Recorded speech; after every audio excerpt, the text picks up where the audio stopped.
muscular. Chillax, chillax.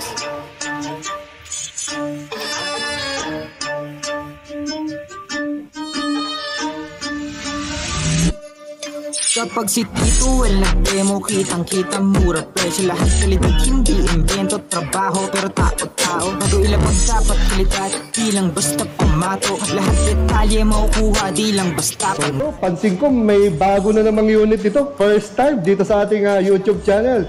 Ito na naman si Sir. Sir, pakilala ka naman. Sir, mga ka-chillax, ako po ulit si Raymond. So, ito naman, papakilala ko naman sa inyo yung kuya ni S09R. Ito naman si S10T natin. Yun, S10T, oh.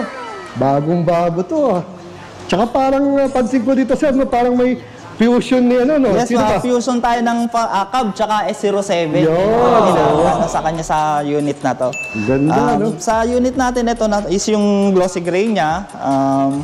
So makikita naman natin, kung kanina sa S09R natin, maliwanag na yung ilaw. Ito, mas pinaliwanag naman yung ilaw din nito. Tama, oh. So, sa kanya din, nandun din ang same function nila ni S09R na kapag yung switch niya, naka manual or auto, so same pa rin na masesensor niya kung madilim o hindi, mag-automatic on and off siya. Ang pinakaiba lang is yung sa panel nito.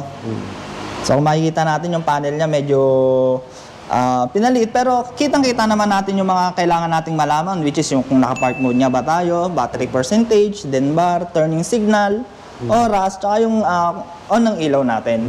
Maganda dito, no? Kahit na napakaliit ng kanyang screen, no? Same mechanics, so yun din. Dito rin yung sa handle niya yung mga signal light. So yan, mag-i-indicate din. Makita naman natin. And then yung busina. Lakas din, no? Ayan, no? Sabi talaga. Tapos same function as yun nga, yung pagka long press natin is automatic magbubukas yung upuan niya. So yun, may maririnig lang tayo clicking sound, tapos automatic na siyang magbubukas. The usual dito pa rin yung ano? Apo, usual. Ito yung pang-off ng unit natin, pagpapatayin natin. Ayan. So, tapos yun na, pagka meron niya din po siyang automatic turn off, pagka once na 1 minute na yung unit natin na hindi ginagalaw. So, automatic na siyang mamamatay. So, same lang din sa unit natin na to. So, kasama pa rin yung top card din, top card niya. So, ito yung NFC po. Wow, Steve. So, ayan, nakalagay. S10T. Tapos Honda. Sa kanya rin sa unit na to, so kasama din po yung pre na may libre ng angkasan. So ito po yun, yung nasa likod. So yan, tapos sa signal. So matanong ko lang, Sir, no? So kunwari, pwede na ba ito upuan? Pwede naman po, pwedeng upuan yan. Pwede upuan doon, hindi naman ito delikadong mabali. So ang required natin dyan is siguro po mga pambata po talaga. Pambata lang, no? Tapos yun nga, kung available lang tayo ng mga extender yung passenger footrest. So dito natin yun, papa-install lang natin yun.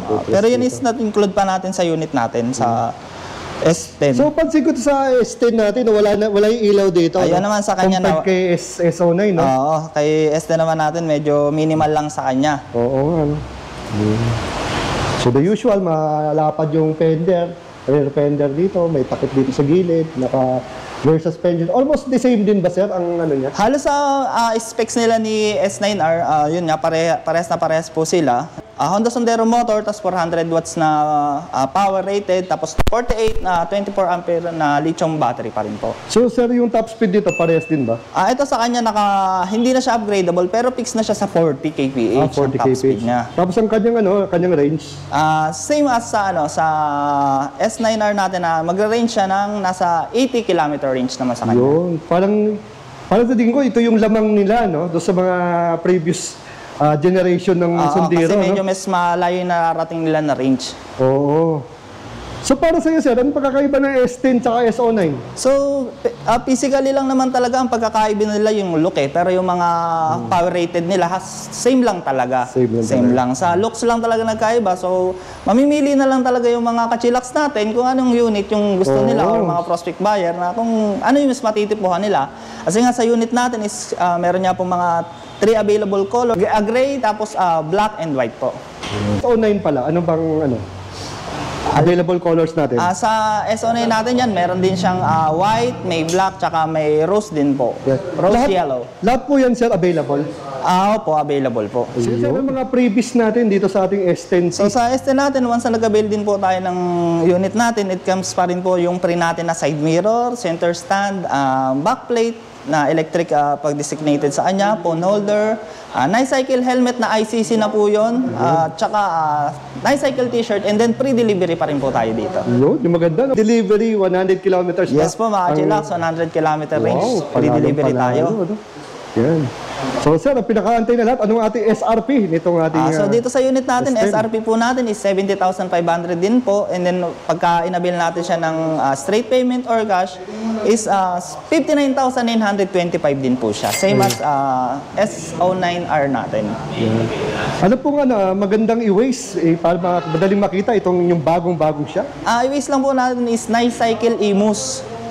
Sa Google. So pag search lang po natin yun dyan, makikita na po agad. And then kung sa Caloocan branch naman din po, gano'n lang. Nice Cycle Caloocan. So makikita naman po agad para mag-guide tayo ni Maps na kung saan tayo papunta. Yan lang po. Ayan. So again sir, maraming salamat sa pagpapaunlak. Siguro next visit ko dito, i-test ride ko naman to. Yes mga po, unit nyo. mga Ka-Chillax, Kuya Will. Okay, thank you very much. Thank you po. Ito sir, no? Pansin ko, marami pa pala kayong mga Honda e-scooters na binebenta dito. Medyo matagal na rin. Siguro 2 years ago pa yata yung huli kong vlog tungkol sa Honda Magkano na kaya mga presyo yan, sir? Yes, mga Ka-Chillax natin. So ngayon dito, ang pricing natin dito umpisahan natin sa standard ng UB. So ito po yung standard na UB natin. So meron din po siyang 4 na kulay. Sa ganitong price po natin ngayon is sa SRP niya is 70,500, and then pagka nag-discount tayo less, nasa 59,925 na lang din po. Kano sir? 59? 59,925. Grabe, no? Mura na. Opo. Oo. Tapos ito naman, yung sa sumunod na version niya, which is yung UB Cross. Dito naman, bali, meron pa itong latest, yung CX.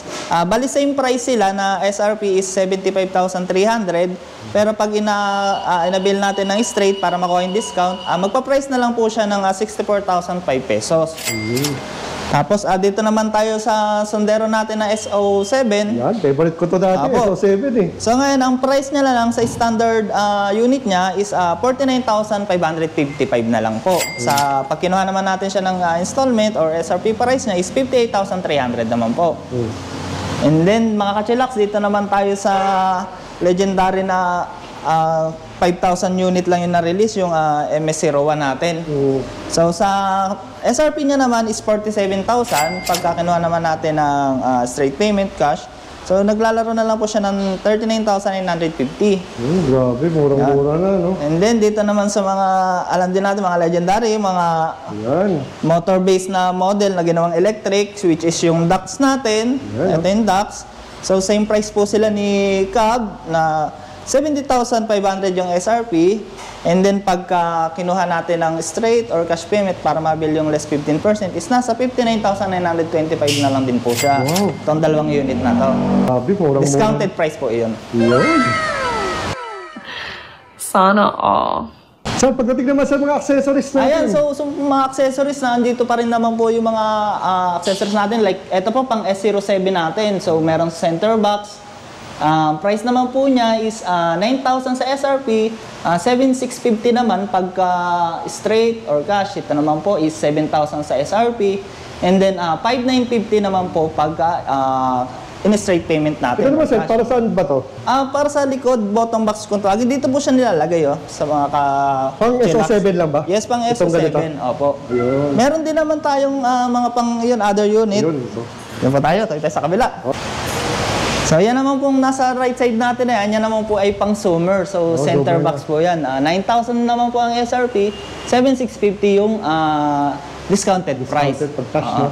So, same din po yan, pang Summer, 7,000 ang SRP, 5,950 po pagka discounted price, straight. Sir, saan ba to? Ayan sa pang center child seat po. Makakasan bata sa gitna ng Summer. So, nagpa-French rates naman po yan ng 3,500. And then dito naman po sa pang UB naman, mga UB version, pwede siya sa CX, Cross, tsaka UB standard yung center box na yan. So same price, 9,000 sa SRP, 7,650 po sa discounted price, sa less. And then dyan naman po is SRP naman po niyan is nasa 6,000 po. So, makukuha natin discounted price yan na mga nasa around 5,100 po yung ganyan natin. Yun. Yan. Tapos ito, bottom box naman po, pang UV. So, same price din po sa kanina. 7,000 ang SRP and 5,950 po pagka discounted price niya. Yun, no? Kompleto sa Ricardo's talaga dito sa ano, no? Nice Cycle, Imus branch.